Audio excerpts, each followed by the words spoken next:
Hello everyone.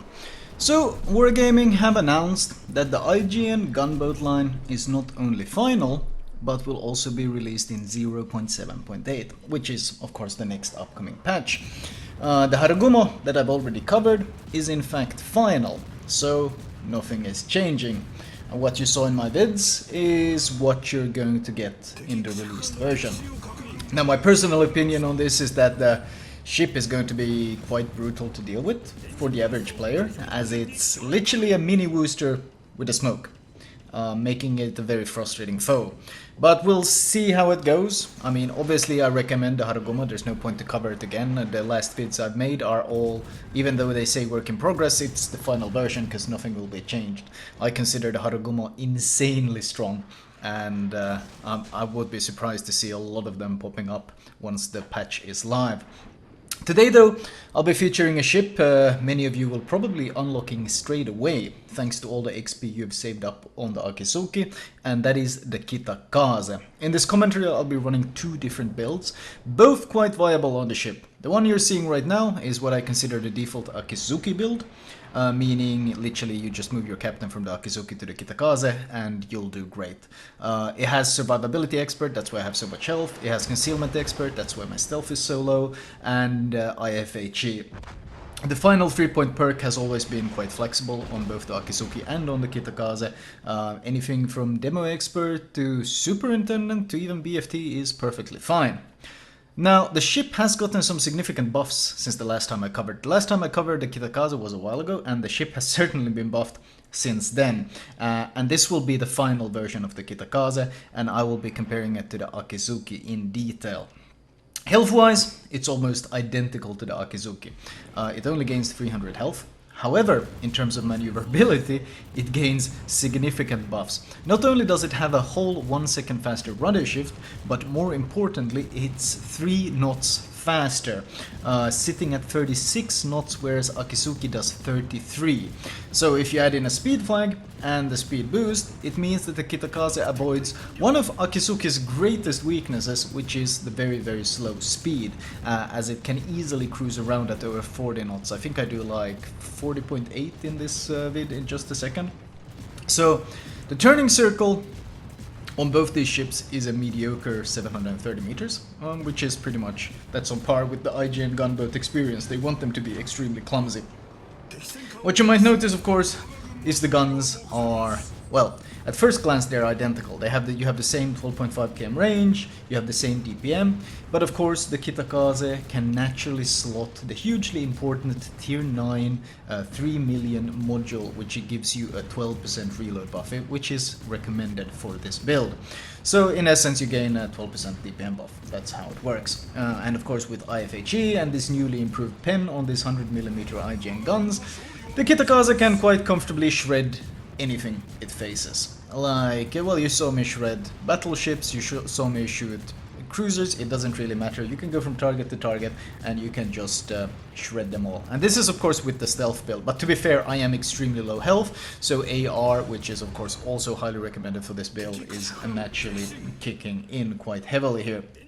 And now, for the Kitakaze, I actually kind of recommend the very much the Akizuki-like build, even though I do also use the pure gunboat build.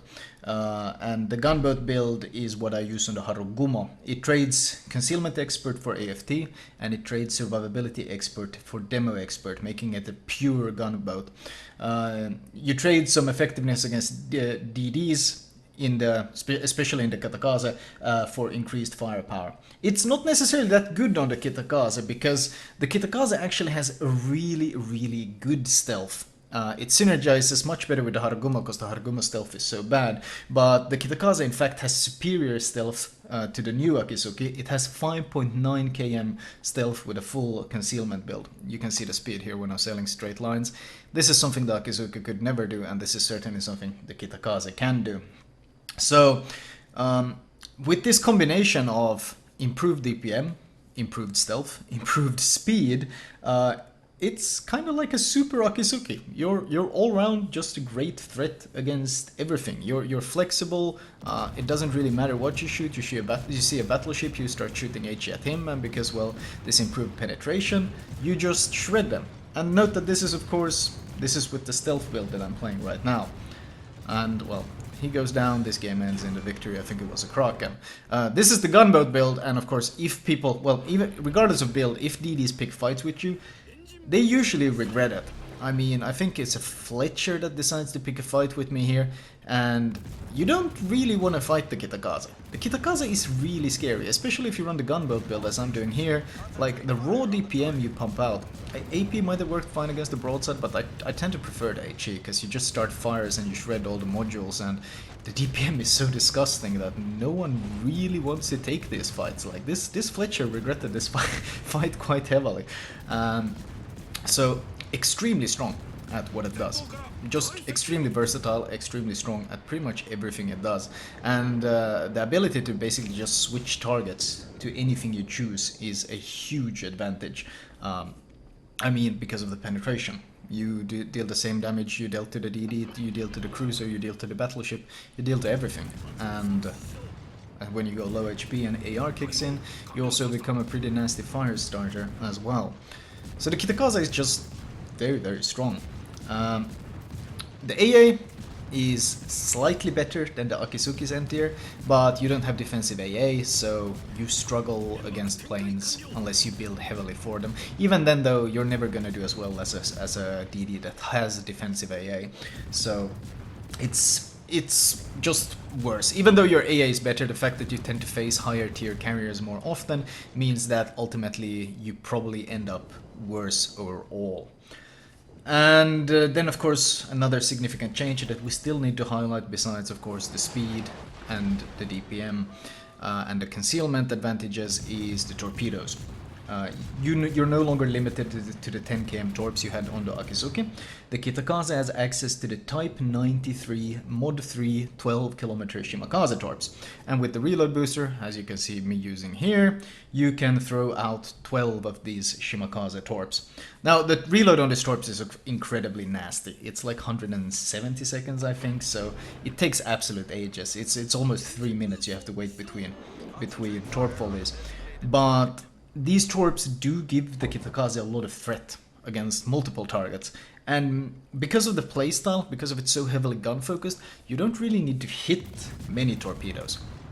You throw out your 12 torps, and in this case I landed 2, but honestly it was the first torp that caused the flooding and forced the damage con. That was the important one, because naturally as soon as that one's in the air, that's when we start shooting, dakka dakka, and if he starts turning his guns and aiming at me, we smoke up. And now he's got no damage con, and now we're sitting in fire and we're just raining down dakka dakka on him. Yes, the base fire chance isn't that high, but we're dealing consistent damage, and because of the sheer amount of shells in the air, because of the sheer amount of firepower that you have access to, we will eventually start fires. Fires he cannot repair, and once we have one fire, we'll move our crosshair over to the other side of the map and we'll try to start additional fires. And this is very, very brutal to deal with. Ultimately though, the Kitakaze is like the old Akizuki in terms of concealment, except it's faster. It does more damage with both guns and torpedoes, and with the new HE pen you can farm every target you face. I think the ship is just excellent in pretty much every possible way besides turning circle. It can easily hold its own against tier 10s, and if you enjoy the Akizuki, you will love this ship. And your old captain on the Akizuki will probably work great on this ship. I mean, if you got Concealment Expert, IFHE, Survivability Expert, which was usually the build I recommended, plus Last Stand and AR, if you got that same captain on the Akizuki, well, you can just slap it right on the Kitakaze without changing pretty much anything, and you will have a great fun time playing this ship. You will absolutely enjoy it. Honestly, I worry the ship might be a bit too much, to be honest. But with the likes of Fletcher and Black and whatever else stupid ships they added to tier 9, Kronstadt, Missouri, Musashi, with all the stuff they've added to tier 9, maybe it will be just fine.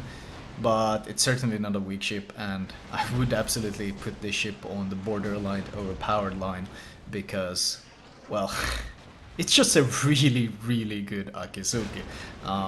That's pretty much better at everything the Akizuki ever was. So, highly recommended this ship. I highly recommend leveling this IJN destroyer line, because well, it's fun, it's powerful, and if you enjoy the Akizuki, you're gonna get more of this line. And if you don't like the Harugumo's clumsiness, trust me, you will like the Harugumo's firepower. I can promise you that. Anyway, thank you guys for tuning in. Thank you for watching, and I will talk to you guys later.